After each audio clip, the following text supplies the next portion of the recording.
Welcome to Death's Chronicles. Welcome to Death's Chronicles. Welcome to Death Chronicles, where death comes for you swiftly, as if from another dimension. Welcome to Death's Chronicles.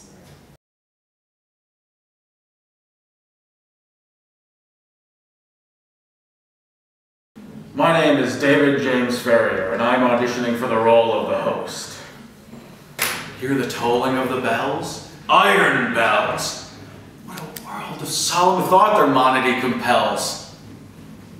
The silence of the night, how we shiver with affright at the melancholy menace of their tone. And the people, the people, they that dwell up in the steeple all alone. Hear them tolling, tolling, tolling in a muffled monotone. Feel a glory it's so rolling on the human heart of stone. And their king it is who tolls, as he rolls, rolls, a paean from the bells. And his merry bosom swells with the paean of the bells, and he dances and he yells, keeping time, in a sort of runic rhyme to the paean of the bells. Keeping time, in a sort of runic rhyme to the throbbing of the bells, bells, to the sobbing of the bells, bells, to the rolling and the moaning and the groaning.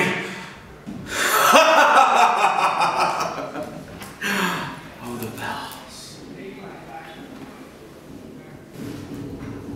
Demons walk among us, masquerading in human flesh. They look, act, and feel like humans, but do not be fooled. They emerge from the darkness like titans, slaughtering and conquering everything in their path.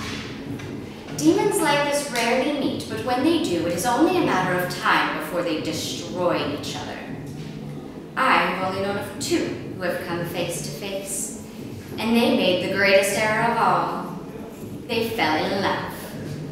These two disgusting beasts came together and defied all the rules.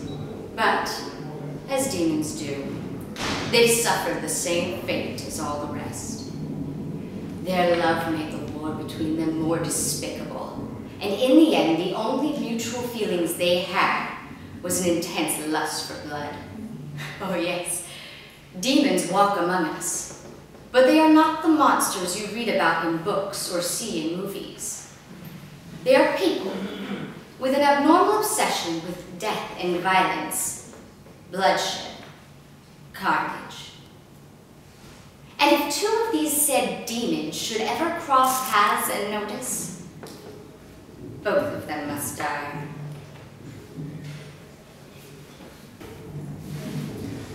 I wonder, why are we here? Are we collecting seashells? If that's the case, I've been very successful, haven't we? Maybe we're here collecting seashells, but we've just arrived. Although, if we were here collecting seashells, even if we just arrived, at the very least we'd probably have a sack to carry the loot, so to speak. Perhaps we're here collecting seashells. We've only just arrived, and we've forgotten the bag. That would explain not only our being here, but our lack of seashells and the absence of a bag. Although, we could have easily just returned home once we realized we forgot the bag. Perhaps we're not collecting seashells at all. Perhaps we're here because someone else put us here, placed at this very spot for some unknown purpose.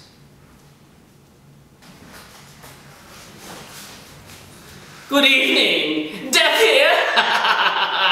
And welcome to Death's Chronicles, your home for horror, sci-fi, and fantasy. Tonight's episode we deal with the undead, and the soon-to-be undead, hopefully. A fight for survival, if you will. But a group of friends who won't be concerned with dinner. in a town we like to call Zombie Oasis. Hi, I'm Death.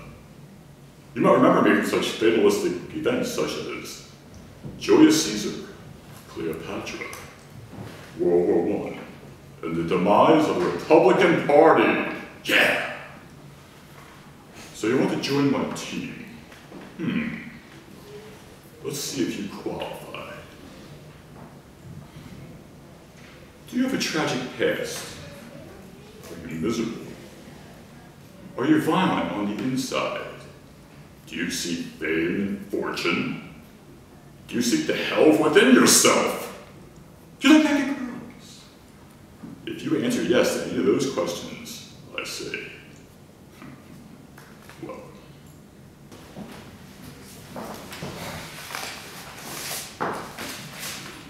I just remembered something.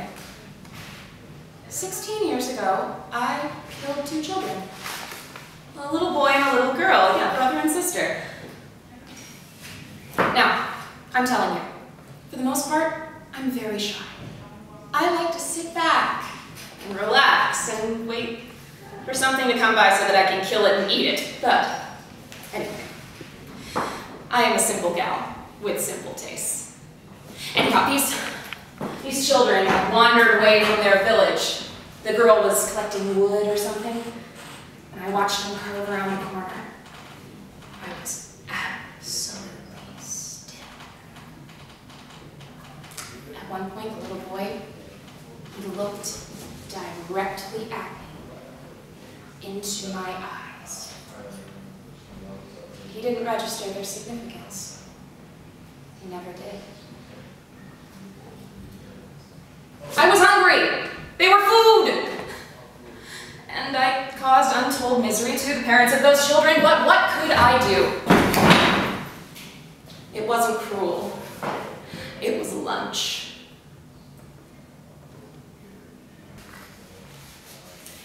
Good evening, lovelies.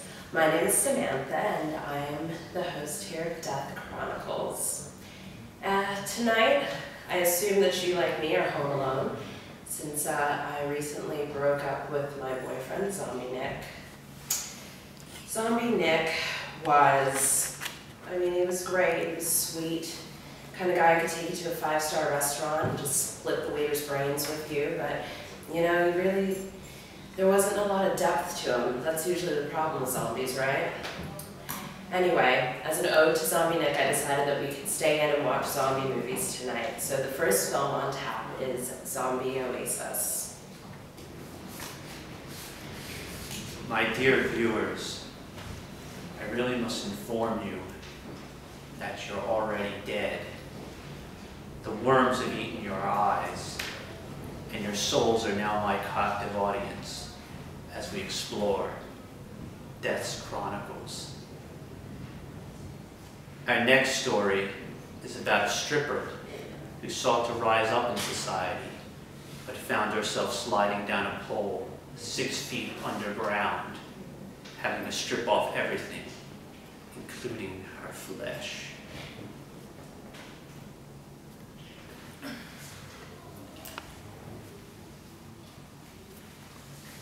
Oh, hello.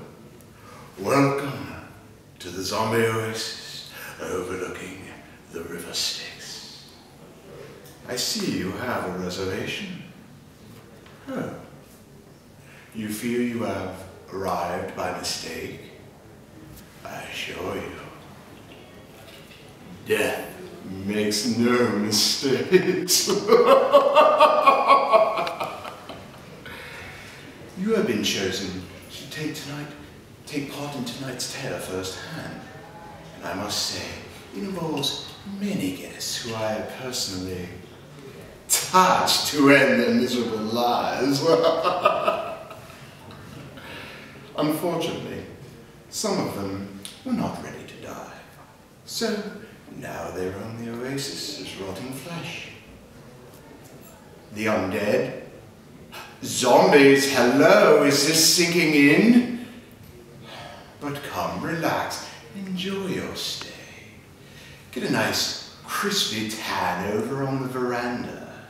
We have many places to stay, 6 feet deep, where you can take a nice dirt nap for all eternity.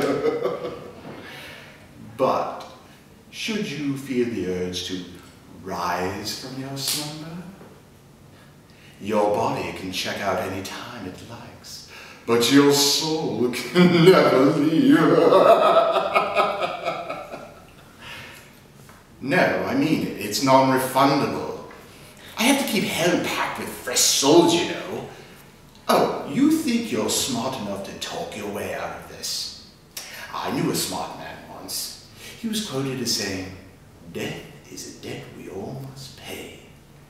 Euripides. That bastard still owes me $200. And he thought he could cheat me death. No, I mean it. He really thought he could cheat me in a game of Connect 4. If all the years of playing games with Bill and Ted have taught me is to never go first, or no, to always go first, that's right. Yes, and playing with them too many times really messes with your head. They're best 2 out of 3. No, best out of 7. Come on. But always go first. And pay up your soul, sucker.